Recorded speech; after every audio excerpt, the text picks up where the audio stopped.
My name is Samir. I am 29 years old. I was born in Khan Yunis, Gaza Strip. I worked as a local coordinator. That sounds simple, but it was not. I grew up in a house with high walls. The rules were even higher. My father was a respected local leader. Everyone knew him. Everyone feared him.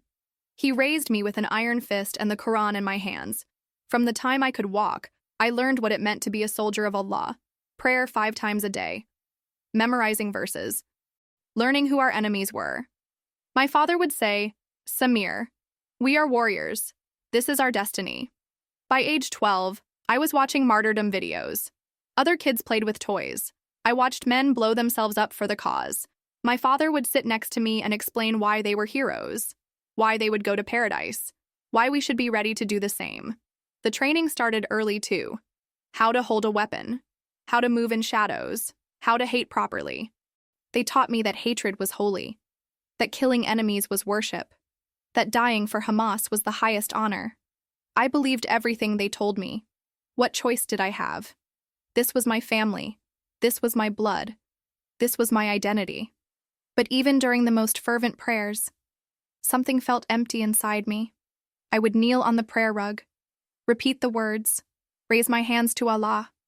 But there was always this silence, this weight that even the hatred could not fill. I never spoke about this emptiness, not to my father, not to my brothers, not to anyone. In our house, doubt was not allowed. Questions were weakness. Weakness was betrayal. So I kept praying. I kept training. I kept hating. I became exactly what they wanted me to become. A faithful son. A loyal fighter. A man ready to kill or die for the cause. But the emptiness remained, like a hole in my chest that grew bigger every day. I thought it was normal. I thought every warrior felt this way. I thought the emptiness would disappear when I finally shed blood for Allah. I was wrong about everything. Our life in Gaza was like living in a cage, not just because of the borders, because of the rules. Rules everywhere. Rules for everything.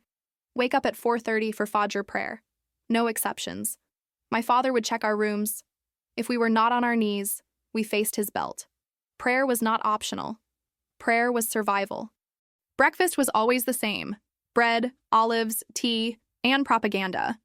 My father would read news about Israeli attacks, about martyrs, about victories. He would slam his fist on the table and say, "See, this is why we fight." School was more indoctrination than education. Math problems about rockets, history lessons about enemies, religious studies that taught us who to hate and how much. The teachers were all Hamas supporters. They watched us carefully. After school, military training. Not play. Training. We learned to march, to shoot, to throw rocks with precision. The older boys taught us to make explosive devices. They called it preparation for jihad. Evenings were for memorizing Quran verses. My father would test us. Wrong word, wrong pronunciation, wrong tone. Punishment came fast. He wanted us to be perfect Muslims, perfect soldiers, perfect sons. There was no time for questions, no space for doubt, no room for anything except what they wanted us to become. I remember once, I was maybe 14. I asked my father, "Why do we have to hate so much?" He looked at me like I had blasphemed. He grabbed my shirt and pulled me close. His breath smelled like anger. "Because Allah commands it," he whispered. "Because they want to destroy us. Because hatred keeps us strong. Without hatred, we become weak. Without hatred, we die." That night, he made me watch 3 more martyrdom videos. Men with explosives strapped to their chests, walking into crowds, smiling as they pressed the button. He wanted me to see their joy, their peace, their certainty. But I didn't feel joy. I felt sick. Something inside me twisted every time I saw those explosions, every time I heard those screams. But I learned to hide my reaction. I learned to nod, to say, "Allahu Akbar," at the right moments, to look inspired when I felt horrified. The neighborhood was full of watchers, old women who reported strange behavior, young men who tested your loyalty, children who repeated everything they heard at home. Everyone was a spy for the cause. We couldn't listen to certain music, couldn't watch certain movies, couldn't talk to certain people, couldn't ask certain questions. The invisible prison was everywhere, in our house, in our mosque, in our hearts. At night, when everyone slept, I would stare at the ceiling. The emptiness would grow so heavy I could barely breathe. I would wonder if this was all there was. This anger, this hatred, this fear. But morning always came, and with it, more prayers, more training, more rules, more emptiness. The prison had no keys, only deeper locks. By 18, I was a full member of Hamas. I carried a gun. I led younger boys in training. I had proven my loyalty 100 times over. Everyone respected me. Everyone trusted me. But I was dying inside. The emptiness had grown into something else. Hunger. A desperate hunger for something I couldn't name. Prayer felt like empty words. The Quran felt like a book written in a language I no longer understood. The hatred felt like poison in my veins. I got married when I was 22. Amira was a good Muslim woman, quiet, obedient, beautiful. Her father was pleased with the arrangement. My father was proud. Everyone said we were blessed by Allah. I thought marriage would fill the void. I thought having a purpose beyond war would quiet the hunger inside me. For a while, it did. Amira brought light into my dark world. When she smiled, the emptiness seemed smaller.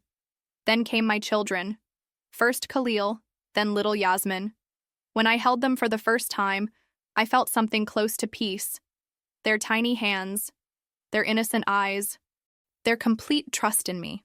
Maybe this was what I had been searching for, but the feeling never lasted. During night patrols, the hunger returned. During planning meetings, the void opened again. During prayers, the silence grew louder. I started asking different questions, not out loud, never out loud, but in the dark corners of my mind. Why did Allah require so much blood? Why did paradise demand so much death? Why did peace only come through war? The martyrdom videos stopped making sense. I would watch them and think about those men's children, about their wives, about the families they left behind, about the families they destroyed with their explosions. Where was the glory in that? During Ramadan that year, I fasted like everyone else. I prayed like everyone else. I recited verses like everyone else. But inside, I felt nothing. The hunger grew stronger during the fasting, not for food, for meaning, for truth, for something real. One night, I was putting Khalil to bed. He was 3 years old. He looked up at me with his big brown eyes and asked, "Baba, why do we fight?" I gave him the answer my father gave me. Because Allah commands it, son. Because we are warriors. But he kept asking, why does Allah want us to fight? Why can't we be friends instead? I had no answer. Not one that made sense anymore. Not one that I believed. I just held him tighter and told him to sleep. That night, I couldn't pray. I tried. I got on my knees. I opened the Quran, but the words felt like stones in my mouth. The silence felt like a scream. I realized something terrible. I had spent my whole life preparing to die for Allah, but I had never learned how to live for Him. I had learned to hate for Him, but I had never learned to love for Him. The hunger was eating me alive, and I had no idea what would satisfy it. Everything ended on a Tuesday night in March. I was at a planning meeting when the sirens started. Air raid. We all knew the routine. Take cover, wait, hope your family was safe. But something felt different that night. The explosions were closer, louder. The ground shook beneath our feet like an earthquake. When the bombing stopped, I ran home through streets filled with dust and screaming. Our neighborhood was destroyed. Buildings turned to rubble. Cars overturned. People digging through debris, calling names of their loved ones. The smell of smoke and death everywhere. I found our house, or what was left of it. The roof had collapsed. The walls had crumbled. Everything I loved was buried underneath tons of concrete and steel. I started digging with my bare hands, calling their names. Amira, Khalil, Yasmin. Other men came to help. We dug for hours, through the night, until sunrise. We found them together. Amira had wrapped her arms around both children. Even in death, she was trying to protect them. They looked peaceful, like they were sleeping. But they were gone. The war I had fed with my hatred had come home to devour my family. The violence I had prepared my whole life to spread had spread back to me. The death I had worshipped had taken everything I lived for. I collapsed on the rubble. I held their bodies and screamed at Allah, cursed him, asked him why. But only silence answered back. The same silence I had felt in all those prayers. The same emptiness I had carried all my life. They buried my family 3 days later. The Imam said they were in paradise, that Allah had chosen them, that their death was part of his plan. The words felt like empty noise, like lies wrapped in holy language. I threw my gun in the grave with them. I took off my uniform and burned it. I walked away from Hamas, from Gaza, from everything I had ever known. I wanted to die too, but I was too cowardly to end it myself. I crossed into Egypt illegally, then made my way to Jordan, to a refugee camp outside Amman, thousands of broken people living in tents, all of us running from wars that had destroyed our lives. I stopped praying, stopped reading Quran, stopped believing in anything. I spent my days staring at nothing, my nights crying for my children, waiting to die of grief. Then came the dream. I was back in the rubble of my house, digging again, looking for my family. But this time, I wasn't alone. Someone was digging beside me, a man dressed in white clothes that seemed to glow in the darkness. His face was kind but strong. His eyes burned like fire, but gentle fire, warm fire. His voice sounded like rushing water when he spoke. "Samir," he said, calling my name like he had known me forever. I looked up from the rubble. "Who are you?" He kept digging. "I am someone who also lost everything. For you." I didn't understand. "What do you mean?" He stopped digging and looked directly at me. "I lost my family too. I lost my life too. I felt your pain too." "But why?" I asked. "Why would you suffer for me? I don't even know who you are." He smiled then, the most beautiful, heartbreaking smile I had ever seen. "Because I love you, Samir. Because there is a way out of this darkness." I felt something break open in my chest. Not more emptiness. Something else. Something like light pouring into the void. "What way?" I whispered. "I am the way," he said. Then I woke up. I woke up in tears. Real tears. Not the angry tears I had cried for weeks. These were different, softer, like something inside me had melted. The dream felt more real than anything I had experienced in the waking world. I could still see his face, still hear his voice, still feel the warmth that had poured into my empty chest. But I was confused, terrified, even. Who was this man in white? Why had he said he lost everything for me? What did he mean by, "I am the way"? For 3 days, I couldn't stop thinking about the dream. I asked other refugees if they had ever dreamed of a man in white. Most looked at me like I was losing my mind. Some said it was trauma. Others said it was jinn trying to deceive me. But one man reacted differently, a Syrian named Yusuf. He was older, maybe 50. Quiet. He helped distribute food and medicine in the camp. When I described the dream to him, his eyes went wide. "Samir," he whispered, looking around to make sure no one could hear us. "I think I know who visited you." "Who?" I asked. He was quiet for a long time. Then he said something that made my blood freeze. "But I think it was Jesus, Isa al-Masih, the prophet Muslims respected but didn't worship.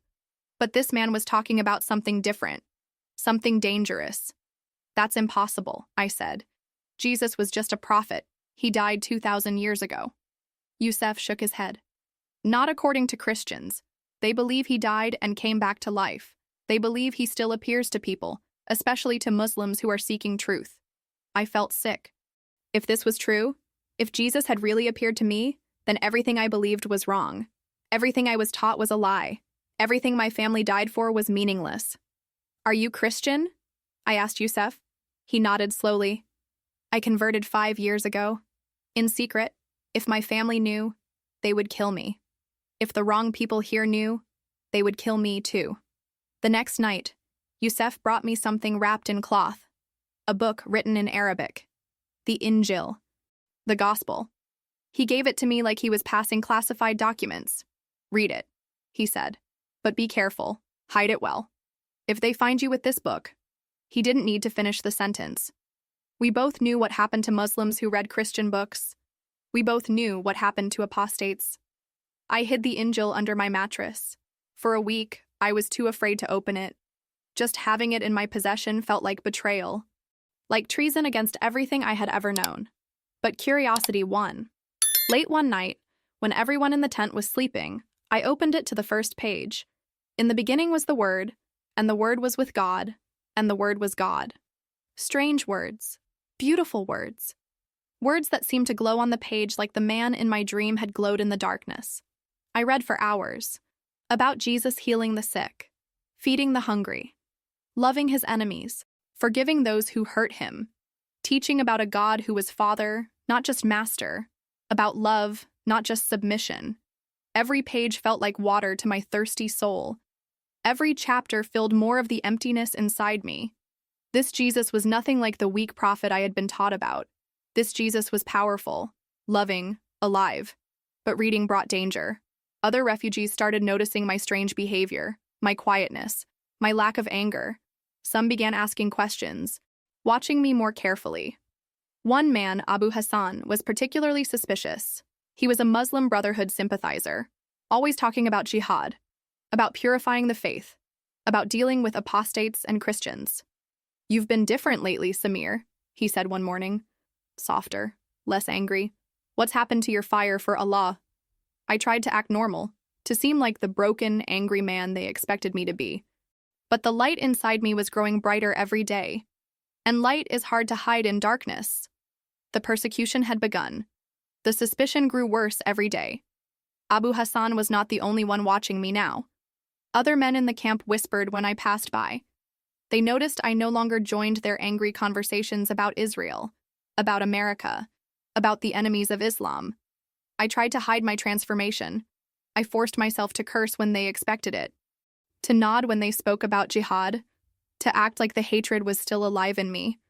But inside, everything was changing. The angel was rewriting my heart one page at a time.